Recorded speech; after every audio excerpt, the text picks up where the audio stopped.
صحیح بخاری کی حدیث سے ابن شباب کہتے ہیں کہ مجھ کو ابو سلمہ بن عبد الرحمن نے جابر بن عبداللہ انصاری رضی اللہ عنہما سے روایت نقل کی کہ آپ صلی اللہ علیہ وآلہ وسلم نے وحی کے رک جانے کے زمانے کے حالات بیان فرماتے ہوئے فرمایا کہ ایک روز میں چلا جا رہا تھا کہ اچانک میں نے آسمان کی طرف ایک آواز سنی اور میں نے اپنا سر آسمان کی طرف اٹھایا، دیکھتا ہوں کہ وہی فرشتہ جو میرے پاس غار حرا میں آیا تھا وہ آسمان اور زمین کے بیچ میں ایک کرسی پر بیٹھا ہوا ہے۔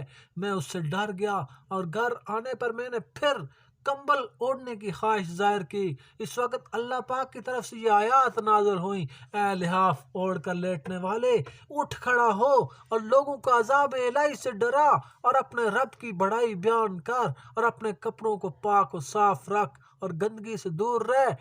اس کے بعد وہی تیزی کے ساتھ پے در پہ آنے لگی۔ اس حدیث کو یحییٰ بن بکیر کے علاوہ لیث بن سعد سے عبداللہ بن یوسف اور ابو صالح نے بھی روایت کیا ہے، اور عقیل کے علاوہ زہری سے حلال بن رواد نے بھی اسے روایت کیا ہے۔ صحیح بخاری حدیث number 4 narrated by Jabir bin Abdullah al-Ansari while talking about the period of pause in revelation, reporting the speech of the Prophet while I was walking.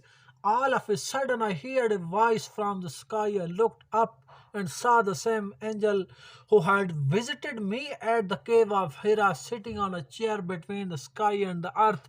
I got afraid of him and came back home and said, wrap me in blankets. And then Allah revealed the following holy verses of Quran. You Muhammad, wrapped up in garments, arise and warn the people against Allah's punishment. Up to end, desert the idols.